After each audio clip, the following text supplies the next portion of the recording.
Good morning dear students. आज हम लोग पिछले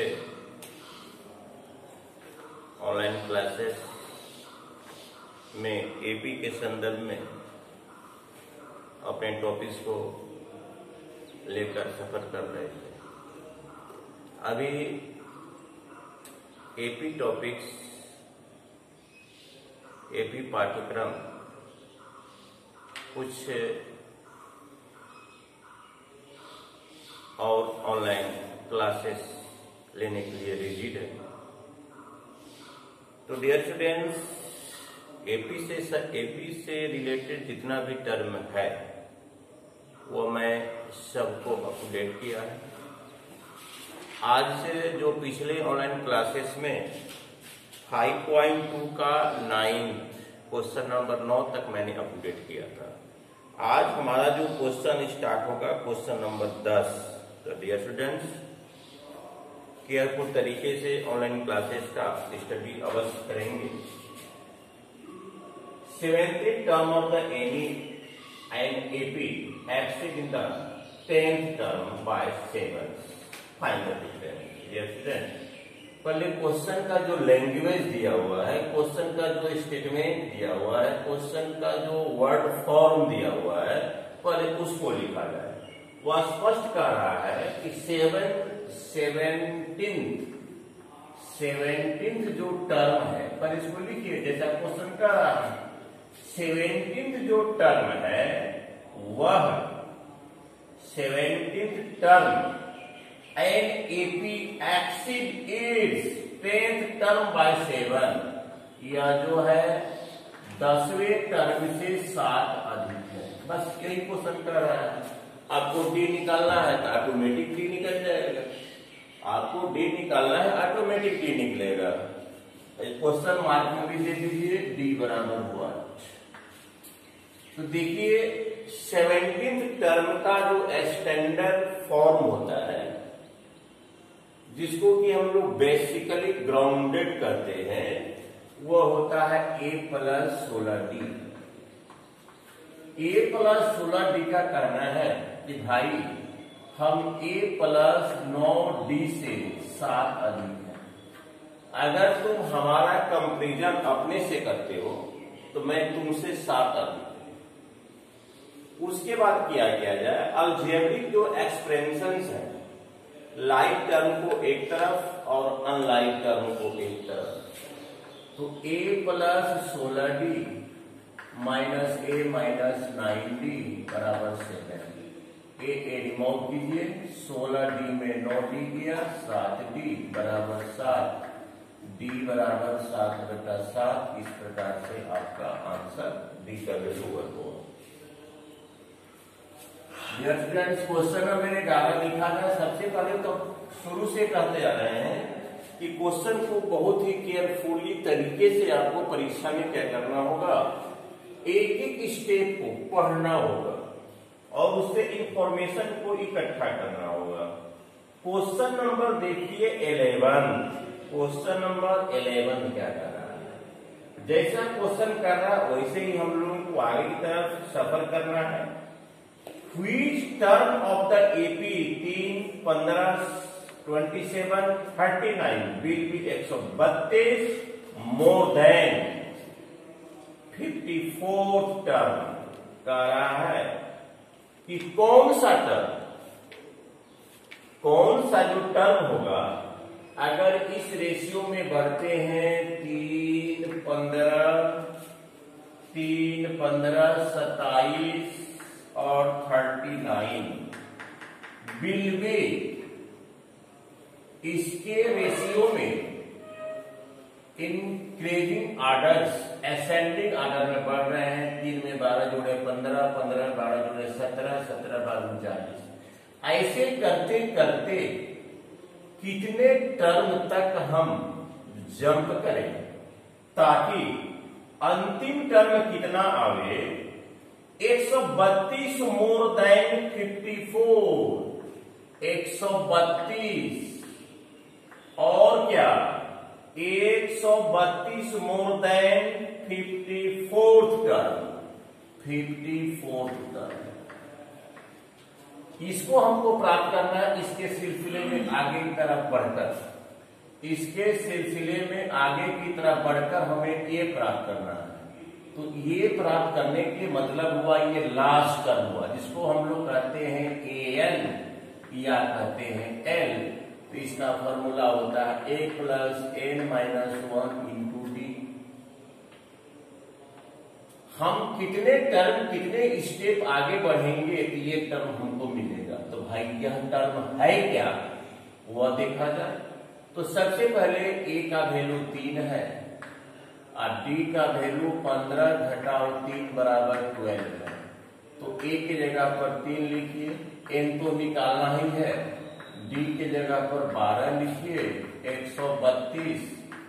और इसका जो स्टैंडर्ड फॉर्म होता है, स्टैंडर्ड बेसिकली जो ग्राउंड होता है A plus 53D, A plus 53D। तो 3 प्लस N माइनस 1 इंटू 12 और 132 और प्लस A का वैल्यू 3 और 53 और D का वैल्यू 12।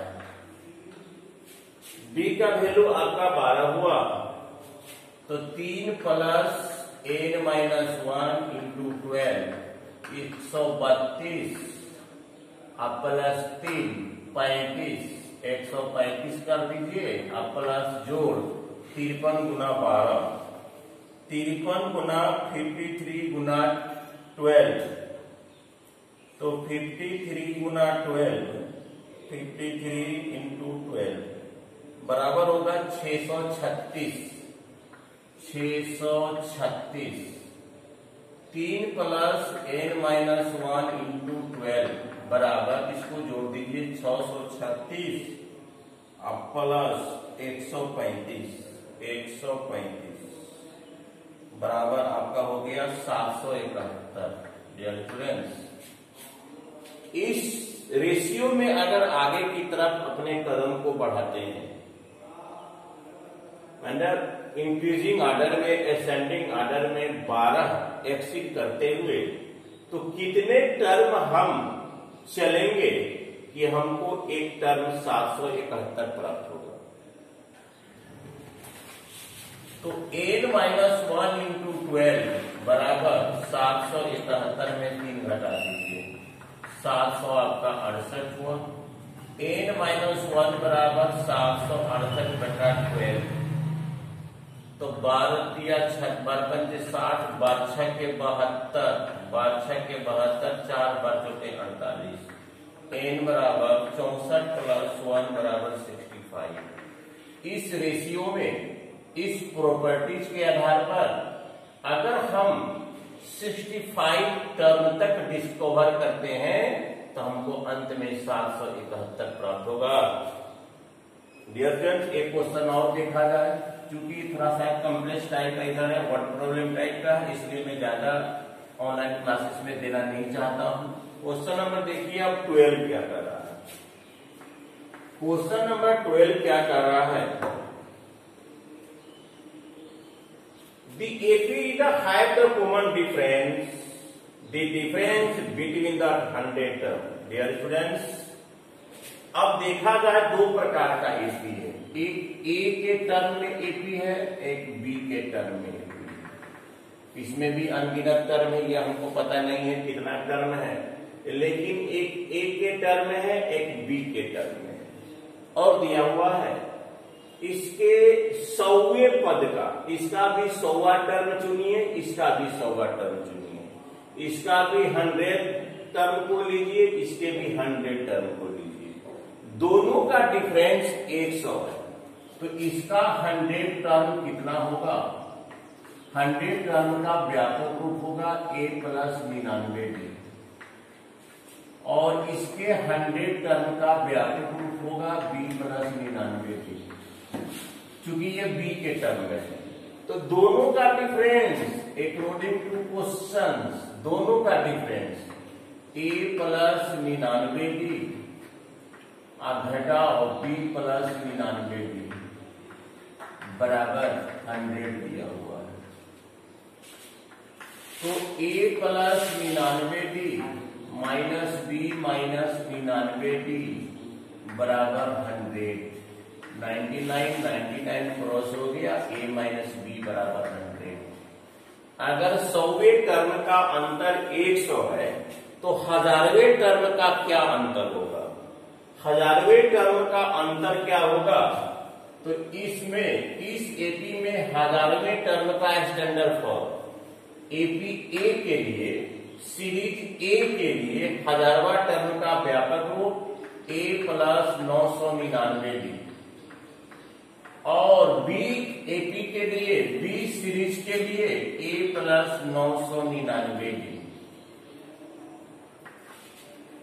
तो ए प्लस 999 माइनस ए माइनस 999, ये 999 क्रॉस कीजिए, यहां बचा आपका बी, ए माइनस बी। डियर स्टूडेंट्स, ए माइनस बी पहले से वैल्यू कितना दिया हुआ है? ए माइनस बी का वैल्यू कितना दिया हुआ है? यहाँ पर 100 दिया हुआ है, तो 1000वें टर्म का भी वैल्यू 100 होगा। क्योंकि ए माइनस बी का हम तो रिजल्ट पहले निकाल चुके हैं, तो 1000वें टर्म का भी वैल्यू 100 ही होगा। तो डियर स्टूडेंट्स, इस प्रकार से आज हम लोग अपने ऑनलाइन क्लासेस में एक्सरसाइज 5.2 में 10, 11, 12, 12 तक अप टू डेट किया। इसे निश्चित रूप से ऑन करेंगे, इस क्लास को विजिट करेंगे और ये एक प्रकार का इंटरनल असाइनमेंट बन रहा है। और कल मैं 4 असाइनमेंट, इंटरनल असाइनमेंट तैयार करने के लिए ड्राइंग पेपर पर देंगे। क्योंकि हो सकता है कि यही आपका असाइनमेंट, यही आपका फेयर कॉपी, प्रोजेक्ट वगैरह फ्यूचर में आगे चलकर एक बहुत बड़ा स्तंभ के रूप में आपको सपोर्ट करेगा। Thank you very much.